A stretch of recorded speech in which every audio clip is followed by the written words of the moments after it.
Hi, this is Tim Rowan. Before we get started with this episode, I wanted to clarify something we covered last week when we discussed the 4 gunshot wounds to Steve McNair's body.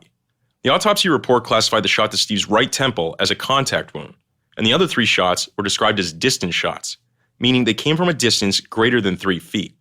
That's all correct. But after the episode aired, we realized that we'd overlooked a detail in the police findings. There's a separate firearms report that concluded that, based on an examination of McNair's shirt and undershirt, the 2 shots to Steve's chest likely came from a distance of 2 to 4 feet. It's still unclear, though, how far away the shot to Steve's left temple came from. All we know is, according to the autopsy report, it came from a distance of greater than 3 feet. We wanted to make that clarification, and we've since updated last week's episode to reflect this. And now, on to the episode. When someone of Mr. McNair's stature dies, it gets a lot of attention. And then there's a lot of people who want to create their own narrative. Some of the allegations are actually ludicrous. Okay, well, if this guy didn't do it, then maybe you believe this guy did it. Well, if this guy didn't do it, maybe you believe that his wife was somehow involved. But there was no evidence leading to Michelle McNair being involved in this case whatsoever. There is evidence that Steve was out there and he was playing with fire. There's no question about that. And not just with Miss Kasimi. She's like, men are just sick and I hate men and da-da-da-da. You got to look at her mental stability at the time this occurred. She had a lot of problems. She told me, she said, my dad killed my mom right in front of me. So to say now that she was perfectly fine, come on, that's not rational. In the end of the investigation, I am absolutely confident of a murder-suicide. The totality of everything we investigated, they came to that conclusion that she did it. This is Tim Rowan. Welcome to Fall of a Titan. Sometime around the spring of 2010, about a year after Steve McNair and Jenny Kazemi turned up dead, Vincent Hill, a former Nashville cop who was reinvestigating the deaths on his own, sent a letter to the Davidson County District Attorney's Office. Vincent wanted to reopen the McNair case. He said he had evidence he wanted to bring forth. Somewhat surprisingly, the DA's office agreed to hear him out. So Vincent went before a grand jury to present his findings. At the outset of that hearing, Vincent held up a picture of McNair standing in front of a barbecue grill with a huge smile on his face. Hill pointed to the photo and told the jurors, "This case isn't about book sales, media coverage, or proving a point to his old employers, the Nashville PD. All accusations that have been thrown his way. No, they were gathered because of the man in the photo, period." Then Vincent held up a second picture, this one of Jenny, smiling and holding a puppy. Real heartwarming stuff. They were gathered because of her, too. Vincent had prepared and submitted to the court a 9-page, single-spaced letter, and here he summarized from it. He talked about Adrian Gilliam, the man who allegedly sold Jenny Kazemi the murder weapon, and how Gilliam allegedly lied about his alibi the night of the murder. He talked about Robert Gaddy, and all the people who claimed he'd stolen $13,000 from Steve, and how that was a motive worth exploring. And he talked about all the ways in which he thought the Nashville police had screwed up their investigation. He also gave the grand jury members a 50-some-page supplement report. That report included pages from the police file and emails Vincent had exchanged with his own sources, plus his own typed-out notes. I've seen the packet. It seems to have been thrown together a little haphazardly, but Vincent helps the reader by highlighting passages that he found particularly important. I broke it down like I was a defense attorney or a prosecutor. Like, here's why she didn't do it. Here's why this guy did it, right? So, man, I was probably in there well over an hour, and I thought I had them going. According to Vincent, at the very end, one member of the grand jury even asked him, if things didn't happen the way the police said they did, then who do you think killed Steve McNair?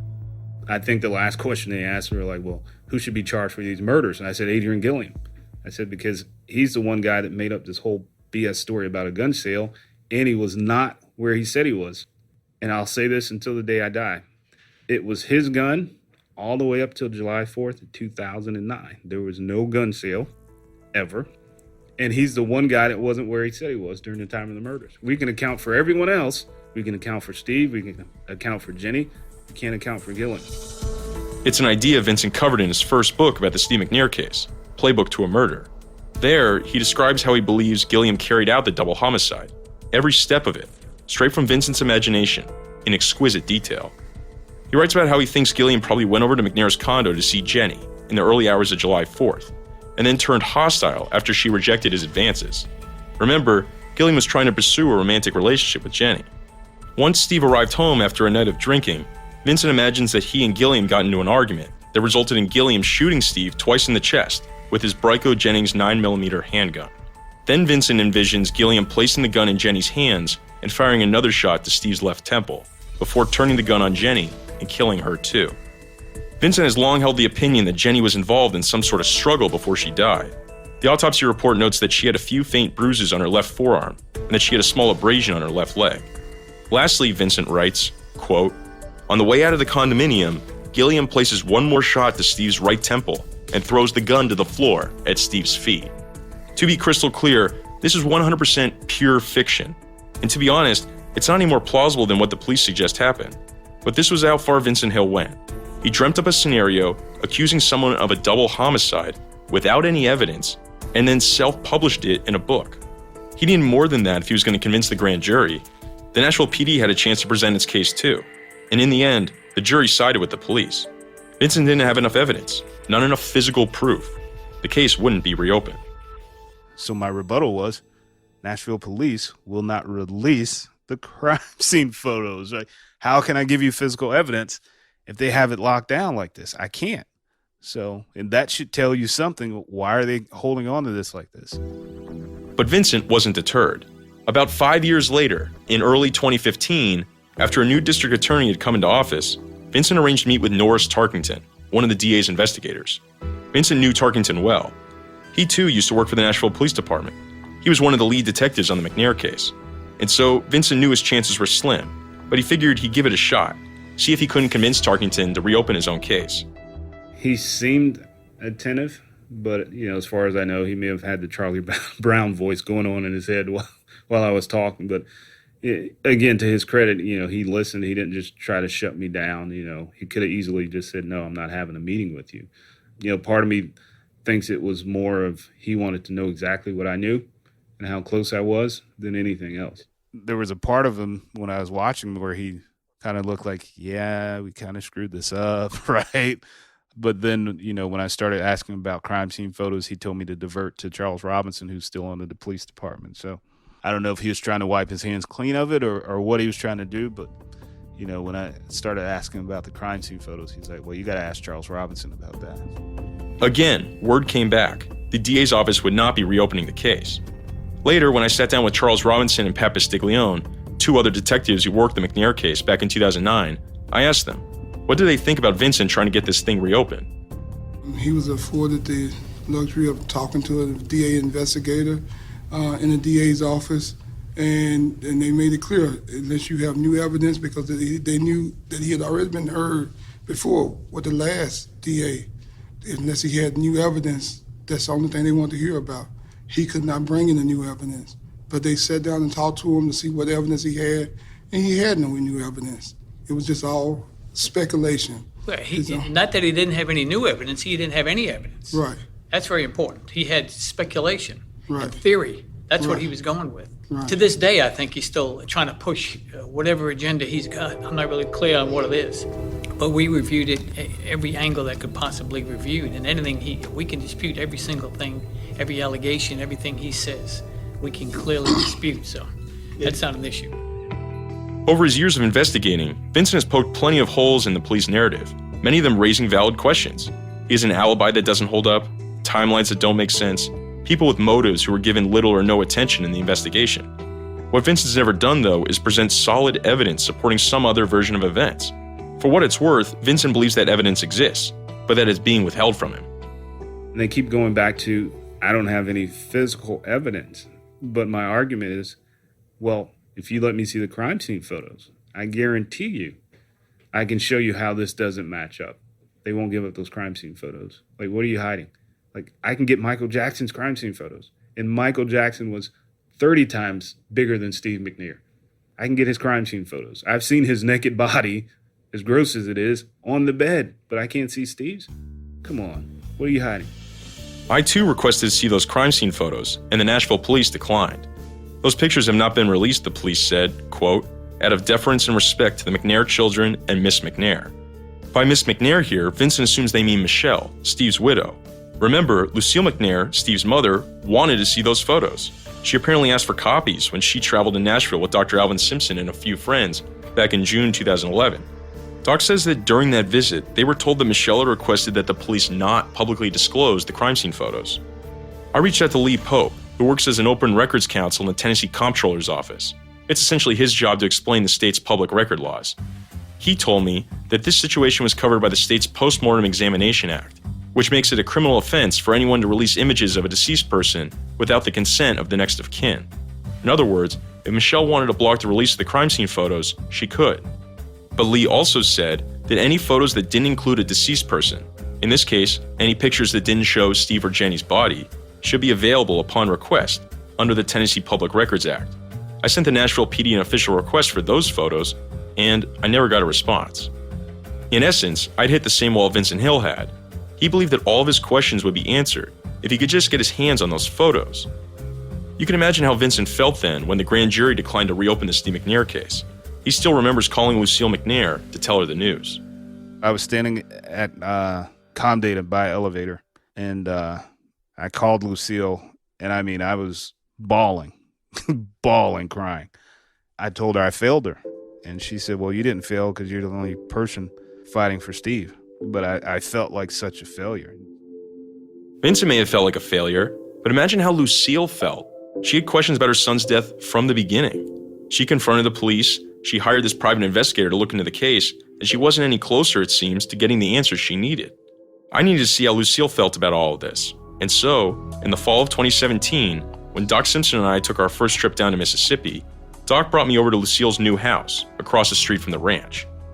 When Lucille greeted us, she was wearing a t-shirt covered in pictures of her late son, with the words, "In loving memory of Steve McNair," stretched across the front. She cooked us pork chops with tomato gravy for lunch, Doc's favorite. But we didn't talk at all about Steve McNair. We sat in her kitchen and watched Dr. Phil, and we talked politics, Roy Moore, President Trump, gun control. Doc felt it would be best if Lucille and I got to know one another before we dove into all the details of her son's murder and the mystery surrounding it. As we made small talk, I found Lucille to be polite and friendly. When she sent us on her way, it seemed there would be an outside chance she might participate in this podcast. A few months later, though, Doc called me to break the news. Lucille was out. From what Doc has told me, Lucille is done with it all. She stopped speaking out about her son's murder case. And she's doing that in large part because she doesn't want to anger Michelle, Steve's widow, who would prefer that this just all went away. The way Doc Simpson describes it, Lucille and Michelle have reconciled after the whole fiasco with the house at the ranch. Within the past few years, Lucille apparently came to the conclusion that she would have to maintain a cordial relationship with her daughter-in-law if she wanted to stay close to Michelle and Steve's two boys, her two grandchildren. And as Lucille has grown closer to Michelle, Vincent has felt her pull away. So when did Lucille, because it seems like Lucille hasn't lost interest, but in recent years it seems like she hasn't asked as many questions as she was at the beginning, or when did you start seeing that? Maybe in the last couple of years, especially this last year. Yeah, I know she wants to rebuild the relationship with Michelle and the grandsons, which I totally understand, right? So I think there's a piece of that where she feels, well, if she asks questions, then Michelle may feel some type of way about it, which I totally get. I cannot fault Lucille for that at all. And I would never say, oh, I understand how she feels, because I don't. I didn't lose my son in a tragic way the way she did. But I think there's still a piece of her that really wants to know what really happened to Steve. In the end, Lucille's declining to talk was completely understandable. Let the poor woman grieve. Besides, she doesn't have the answers. It was more frustrating to get no comments from people actually involved in the case. There was Robert Gaddy, Steve's friend and bodyguard, the one who allegedly had some friction with Steve about money in the end. He declined to talk. Or what about Wayne Neely? He shared a condo with Steve, and he was the first one who found the bodies. He never returned my messages. As far as I can tell, he's never said anything publicly about this case, ever. And Doc Simpson finds all of this strange. If all these people cared about Steve, he figures, if they cared about finding out what really happened to him, they should be willing to talk, unless they have something to hide. When you are innocent of anything, you'll make yourself available to share information. And because this is so guarded, it's just drawing more red flags to everything. If somebody accuses me of a murder, I don't need an attorney to speak for me. I'm going to speak for myself. I can be very convincing in as much as I know that I am not responsible for what happened. And because all these people are circumventing a simple interview There's something wrong with that. This is all just speculation on Doc's part. Nobody is required to talk to a reporter about the sordid details of a deceased friend's life. But in a case with as many loose ends as this one, it's easy to start imagining nefarious motives everywhere you look. I think a lot of them have a fear because some individuals have said to me, Doc, you need to watch your back. You might come up stinking on the side of the road. You need to leave it alone. And I said, well, I'm not going to leave it alone. And Vincent has been told the same thing. You know, you might want to just leave that alone. There are some bigger fish out there, you know, who can do this and this and this. Raymond even told me that he's been approached by people and he has a high level of fear. So that might suggest why some individuals are not speaking out, is that they might have gotten some hush money, or there might be something that these individuals don't want exposed. It's something that really needs to be investigated, because who would have a problem telling the truth? Just tell what you know. If you weren't involved, you just weren't involved. But I'm not excluding anybody. You're guilty until proven innocent, where this is concerned. The Raymond he's referring to here is Raymond White, Steve's personal assistant. He was always by Steve's side and knew the inner workings of McNair's personal and professional lives. At one point, Doc arranged a three-way phone call between himself, Raymond, and me. I explained to Raymond what I was doing and why I wanted him to be involved in the podcast. He was the connective tissue between so many facets of Steve's life. Raymond said he'd think about it, but then, a few weeks later, Doc came back to me saying Raymond would only talk if he were paid for it. It wasn't just the money, though. Raymond apparently had another reason not to talk to me. According to Doc Simpson, shortly after Steve died in July 2009, Michelle McNair tried to convince Raymond to sign a confidentiality agreement. That document, I'm told, stated that if Raymond were ever to speak to the media about Steve McNair without prior written consent, he would have to pay the family $500,000. The way Doc tells it, though, Raymond never signed that document. He grabbed it and left the room. Vincent Hill ended up with a copy, and he shared it with me. We ran it by a lawyer, and the document looked legitimate enough. It included all the language you'd expect to see in a common NDA. I also spoke to Edwin Smith, Raymond White's half-brother, and Edwin told me it's true. Michelle tried to have Raymond sign an NDA. He says Raymond shared that story himself. What was Raymond's reaction to that? He was offended. Why would I get out there and say anything about him when he was a friend, possibly in your eyesight, a family member, and my employer? You know, I know Raymond is very big on loyalty. So I don't think he would ever say anything in a spirit to say anything negative or hurtful towards Steve or his family. Why do you think Michelle wanted Raymond to sign that document? Like, did Raymond ever talk about that? Well, I think it was a lot more. She wanted some answers that Raymond would not answer, and maybe she didn't want to be put in a negative light. Because again, negative light was some things that may have been said to Raymond as far as what Steve may have communicated to him. Yeah, because Raymond was maybe closer to Steve than anyone. Correct. And, you know, Raymond's not going to talk about Steve as far as I know. The day after I spoke with Edwin Smith, I got a panicked phone call from Doc Simpson. He'd just spoken to Raymond. Word had apparently gotten to Raymond that I had talked to his half-brother, and now he was kind of freaking out. Well, Raymond is concerned that his life is in danger. I want to think, if I understood him correctly, there were some questions asked of his brothers, and I told him that I put you in contact with both of his brothers and explained the purpose of the interview with them.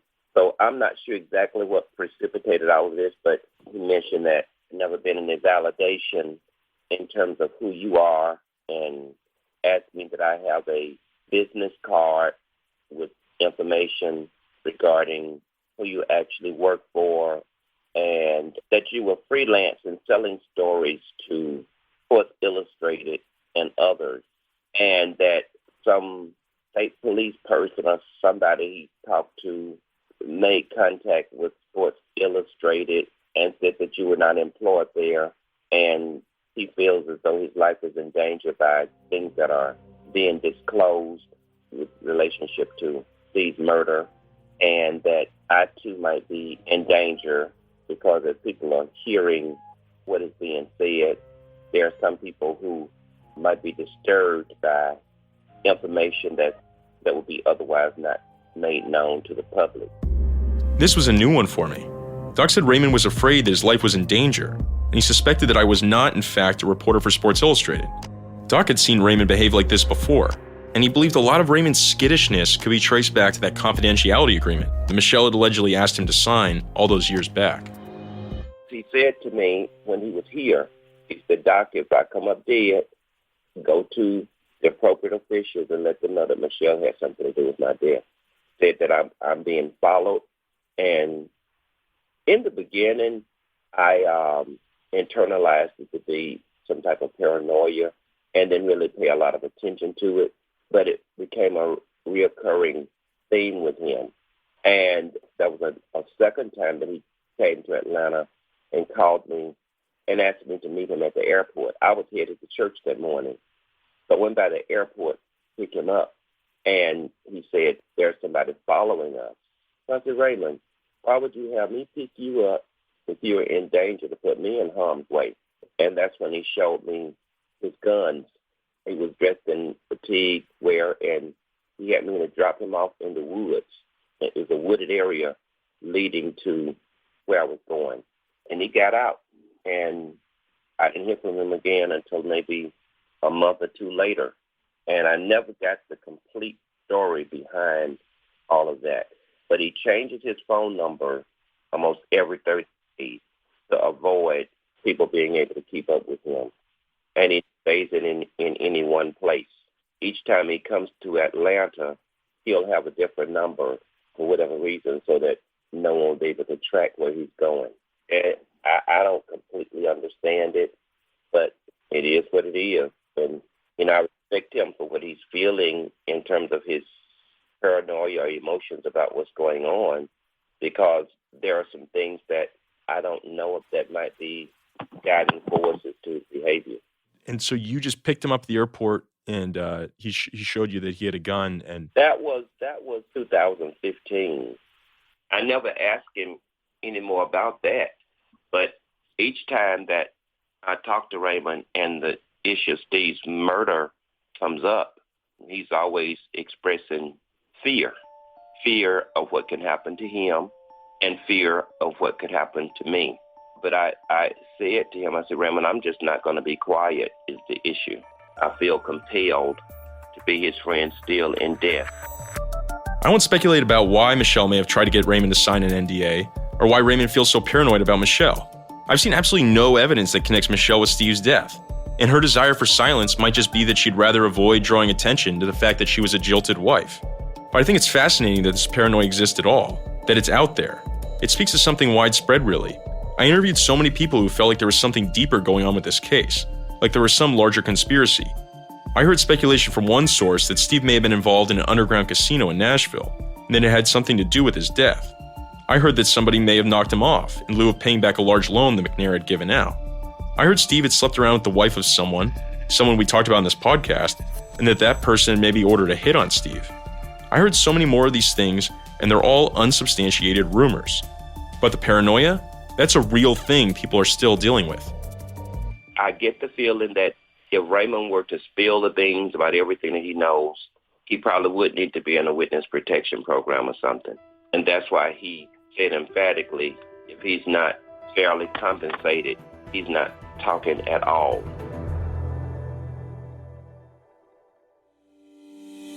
Follow the Titan is brought to you by Robinhood. Robinhood is an investing app that lets you buy and sell stocks, options, and cryptos, all commission-free. They strive to make the financial services work for everyone, not just the wealthy. Robinhood is a non-intimidating way for stock market newcomers to invest for the first time with true confidence. The app is simple and intuitive, it's got a clear design, and data is presented in an easy-to-digest way. I recently downloaded the Robinhood app, and I found that it's incredibly easy to navigate. Robinhood provides charts and market data that make it easy for me to make an informed decision, and then I can place a trade in just 4 taps on my phone. The best part is, Robinhood doesn't charge commission fees. Other brokerages charge up to $10 for every trade. Not Robinhood. You can trade stocks and keep all the profits for yourself. Robinhood is giving listeners a free stock like Apple, Ford, or Sprint to help build your portfolio. Sign up at titan.robinhood.com. That's titan.robinhood.com. What's up, everybody? It's Chris Mannix of Sports Illustrated. And yes, I've made the move over from Yahoo Sports to SI, and the podcast is coming with me. I'm looking forward to doing this podcast again every single week. We'll have a lot of guests coming in. We'll have NBA types. We'll have general managers, coaches, players to give a unique perspective on the league every single week. So I'm looking forward to doing this. Hope you can subscribe over on iTunes, really anywhere you can download podcasts. So stick around, and we'll see you every Tuesday on the Crossover NBA podcast. Raymond White may have declined to talk to me, but Doc Simpson continued to help me track down new leads. At one point, we took a second trip to Mississippi to talk to some more of Steve's family and friends. On that trip, Doc connected me with Stephen McNair, Steve's second oldest son, the one he had with Sheila. Everyone calls him Little Steven. He's not so little anymore, though. He recently graduated from Tennessee State University in Nashville, and now he's enrolled as a graduate student in the Speech-Language Pathology program at North Carolina A&T in Greensboro, North Carolina. Little Steven told me he'd watched one of the crime shows about his father's murder, one of the Vincent Hill shows, and he said the same thing that so many other people had told me. He didn't think that Jenny had killed his father. I honestly feel like it was, me personally, I really feel like it was a setup. After I've, kind of gotten older, and as stories have gotten out, different stories and, different segments on television, and it's like, why? Like, what? What questions do you have about the case, or why do you think it was set up? My first question obviously would be why, what could he have done to cause her to result to something as such? But now, as I think about it now, I kind of look at it differently, like as if, honestly, did she even have anything to do with it? Was it her? It could have been so many people that had access to my dad's, condo, access to his life, basically. So it just doesn't click to me that she would do such a thing like that, especially, after seeing basically how his and her life was going. It's like, why on earth would you even attempt to do something like that, especially if, he's showing his emotions and want to you. So I don't know, and then a lot of it came into play about, him and Michelle potentially not being together, and it was just kind of like a lot of what if, it was like so much going on at that time. But like I said, my dad never showed any weakness. He never showed his problems through any emotions that he had. So of course we didn't know what was going on. Of course he didn't want to include his kids and nothing like that. So it's only so much that, I kind of analyzed, I kind of knew, but, did she have something to do with it? And by she, I mean Michelle. I don't know. It's so much that I do want to say, but it's not really my place, because like I said, my dad's relationship with those people, they really had nothing to do with me. I asked Little Steven, if you could sit down with Michelle, what would you ask? Where were you during that time? Questions as far as, how do you really feel about the situation? Obviously, did you have anything to do with the situation? What was the problem when it came to reaching out to us? Because you never reached out to us. You never reached out to see how we were doing. You never reached out to check on us or any of that. It's like we always had to reach out to you at the end of the day. Just questions just regarding her, if she even, if she had anything to do with the whole situation. What was, I feel like I have every right to ask how the relationship was going between them. Were y'all on the verge of divorcing? Did that have anything to do with his death? Did you even know her? I feel like once I actually got in front of her, then the questions would really just start flowing. And it's if you're not able to give me a definite answer, if you're taking too long with the answers, if you're stumbling with the answers, then something's not right. You should be able to tell me, out of all people, I'm his son. I deserve to know. I tried talking to Michelle McNair. I sent her messages and they all went unreturned. I reached out to her lawyer and he told me, understandably, that Steve's widow wanted nothing to do with this podcast. I moved on. Vincent Hill once tried to interview Michelle too, and his attempt was a bit messier. This was August of 2016. Vincent was taping one of his shows with Crime Watch Daily, a syndicated series that lasted 3 seasons. And, as Vincent tells it, someone involved in the production suggested that they all show up at Michelle's house unannounced to see if she'd speak. Vincent says he was against the idea. Crime Watch Daily is one of those shows where, they like to catch the person coming out of the house or whatever. They wanted to go and do this knock and talk with Michelle. And I wasn't a big fan of it, because I have to protect my relationship with Lucille. And, I knew Lucille would probably feel some type of way about it because her grandsons are there, which, rightfully so. And I was so against it. Like, guys, I don't know if we should do this. Like, whatever Vincent's protests were, a group eventually went over to Michelle's house. There was a female reporter, a cameraman, and Vincent. They knocked, and Trenton McNair, Steve and Michelle's younger son, who was about 12 years old at the time, opened the front door. 3 of his friends were there with him too. Trenton yelled for his mother, who rushed to her son's side. Standing in the doorway, the reporter began pelting Michelle with questions about her husband's death. She went so far to suggest that Michelle was hiding something. She said Vincent knew the truth about what had happened to Steve, whatever that meant. Michelle demanded that the crew stop filming and that they leave her property immediately. Finally, Trenton slammed the door and ran off to his bedroom crying. Yeah, I was kind of like standing back behind the cameraman and behind the reporter, and I'm just kind of like, really don't want to be here, right? And then as soon as Michelle came to the foyer and saw me, she just flipped out, which I'm like, yeah, I told you that was going to be the reaction. What makes it so bad is they were having a sleepover that night, so they were just kids just in the corridor, just peeking their heads around the corner, like, what's going on? So it was just this big cluster of mess, which I'm sure infuriated Michelle even more. A month later, Michelle filed a lawsuit against Vincent, the reporter, the cameraman, and Crime Watch Daily. She claimed that she and her family were subjected to, quote, painful, untrue, and unwarranted verbal assaults, and that the entire incident was highly traumatic for the McNairs, especially young Trenton. Eventually, all of the parties agreed to dismiss the lawsuit. It's unclear whether Michelle reached some sort of agreement with the TV show. When Crime Watch Daily aired its episode on the Steve McNair case, the show made no mention of the run-in at Michelle's house. Looking back, Vincent says he's embarrassed about the whole incident. You show up to the door with cameras and like, hey, we want to ask you questions, right? I can definitely understand Michelle's frustration with that. If I could, I would actually apologize to Michelle. I don't know if she would take that apology, but I definitely would apologize simply because if I was in her shoes, I wouldn't want that to happen to me. Even if it wasn't Vincent's idea, the incident at Michelle's house reeked of desperation. It gave me the impression that, before I'd even started looking into this case, Vincent's whole investigation had started losing steam. Lucille McNair seemed to have pulled back her involvement. Amanda, Jenny's sister, had stopped talking to him regularly too. Sure, Vincent would tell me all the time about some new tip he'd just gotten, but really, it didn't seem like he had a ton of new intel. When he popped up in our podcast a few months ago, in mid-October, he says several people reached out to him, claiming they had new information about the case, and he referred a few of those people to me. I spoke to one guy who said he was friends with a Vanderbilt player Jenny had apparently dated. For what it's worth, he told me Jenny was still seeing that guy just a few weeks before she died, which would reinforce the idea that she wasn't all that broken up about Steve sleeping around. I spoke to another person who told me I should look into Doug Crow, a Nashville restaurateur who owned a bar that this person allegedly worked at in 2009.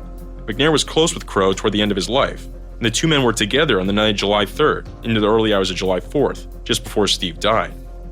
The police had interviewed Crow and nothing had really come of it. He did reveal in that police interview, though, that on the night that he was hanging out with Steve, a girl had approached their table and told McNair that her boyfriend was going to kick his ass because she had said he had put a roofie in her drink about a year earlier. That McNair would end up dead the following day? That strikes me as something the police maybe should have looked into at least. It's unclear whether this lead went anywhere, though. If the Nashville PD followed up on it, there's no mention of it in the police report. And Vincent led me to another man who said he'd spoken to Wayne Neely back in 2009, a few days after Neely found Steve and Jenny's bodies. Neely had apparently brought his car in to be detailed at a place where this guy was employed, and as this guy worked on Neely's car, they got to talking. He says Neely told him the reason he went over to the condo that afternoon, on July 4th, 2009, was because Michelle McNair had called and asked him to go find Steve. Remember, Neely told the police that he'd gone over to the condo to talk to Steve about making an appearance at a Little League baseball game, which would make this another person who may have misled the police. Now, this could be inconsequential, a mere mistelling of truth under extreme duress, or a bad tip. I wanted to talk to Doc Simpson about this, and these other new leads. Often I found that, given his personal connection to the McNair family, he would have insights that even Vincent Hill wouldn't have. But back in October, on the eve of our launching this podcast, Doc had sent me a text message. He was done participating in this project. He told me he was concerned about how it might affect his relationship with the McNair family. I can't speak for Doc, but if Lucille was trying to make up with Michelle, and if Doc, Lucille's close friend, was talking about Michelle behind her back for a podcast, I can understand why he might have needed out. I don't know what he'll do from here. Doc may be done talking to me, but that doesn't necessarily mean he's done with this case. At one point, he told me he was in the process of writing his own book. He said he'd already picked out a title, My Life with the McNairs. If Doc's goal is to get some closure for his friend, I don't know if a book is going to help him any. I don't know if this podcast brought him any closure either. You may have noticed, we didn't discover Steve McNair's true killer, but that was never really the point. I've been asked so many times over the last year and a half, who do I think killed Steve McNair? But I'm more interested in the question that should precede that. The question at the heart of this podcast was always, did Jenny Kazemi really kill Steve McNair? I feel a little more comfortable tackling that one. We've walked you through the case, pointed out all these holes, some big, some small, some issues raised by Vincent Hill, some by others. And we've shown you how implausible on so many levels the police narrative seems. During my reporting, there were times when I felt like, no, she absolutely didn't do it. And then there were times when I felt like, oh shit, maybe she did. But I keep coming back to this. To convict a living person of murder, you need to show proof beyond a reasonable doubt. And this case seems loaded with reasonable doubt. But Jenny's dead. Pinning the murder on her doesn't require much more than what we have here. Some character questions, potential motive, and a few bits of physical evidence that can be used your way. In the end, I do think there's enough doubt here that the entire case ought to be reopened and re-examined, led by a new, impartial investigative team. That's just me, though. Will that happen? It seems doubtful. The only way this case gets reopened, I think, is if some new information is volunteered. If someone is compelled to come forward and help connect the dots we've laid out. If that doesn't happen, then, well, I don't know. As you've heard, there are a number of people who consider this case very much unresolved. They have all these unanswered questions. And the only thing they have to cling to right now is all this speculation, all these rumors that are swirling around. And Vincent Hill continues to stoke that curiosity. I wonder, though, what will happen if Vincent's questions are never answered? What if the rumors and the speculation are never put to bed? At what point will Vincent stop with the Steve McNair books and the Steve McNair TV shows? In the middle of all of our talking, he was even negotiating his participation in a Steve McNair documentary for a major broadcaster. At what point will he let all of this just rest? Yeah, I think, at some point, family members feel they have to move on for their own peace of mind, right? So I'm just the guy that can't move on because I just know the whole thing's BS. And, at the end of the day, two families need answers, right? And her name needs to be cleared, because she's accused of killing Steve and then killing herself. So her name needs to be cleared. Steve's name needs to be cleared too, right? Because you see on the internet, well, he was cheating. He got what he deserved. First of all, no one deserves that. I don't care what you're doing in life, but there's so much bad stuff being said about Steve that his name needs to be cleared as well. At one point in our conversations, Vincent told me that Steve and Jenny still talk to him sometimes. And he uses that as motivation to keep going, keep digging. It's weird. I told you I actually have one of her hairs that we got in her property. It's in a Ziploc bag in my house. I know that sounds weird, but I keep that as a reminder. And there was a few things in her purse, like a pack of gum I still have to this day. But I think there's probably not a day that goes by where I don't think, or I don't tell them, hey, I'm still working. And like I may see out of the blue a black Escalade going by, and it's like, yeah, I'm still working, right? Like just out of the blue, here comes this black Escalade. It's like, no, I haven't forgot you guys, right? So I think in a way they know I'm still fighting for them. I know that sounds weird, and most people don't believe in the afterlife and all that stuff, but I think they know I'm still fighting for them, and I always will. I'm actually in the process of my third and final book, and it's actually going to be called Intentional Grounding, because that's what Nashville did with this case. They grounded it intentionally.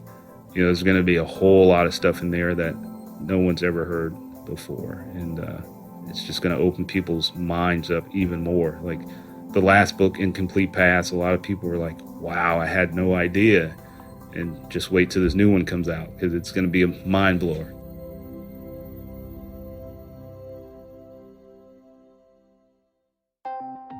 Fall of a Titan was brought to you by Sports Illustrated. Story editing was handled by Adam Durson. Our project manager was Ben Eagle. Zach Helfand and Kelvin Bias handled our research. Art direction was spearheaded by Steven Scalacchi, digital design by George Ruiz, and illustrations by Andrew DeGraff. Rob Birchie and Michael Lambert provided legal consultation. And we'd like to give a special thanks to Peter King, Mark Moravik, Chris Stone, Mark McCluskey, and Ryan Hunt. Stay tuned for more long-form podcasts from Sports Illustrated. I'm Tim Rowan. Thanks for listening.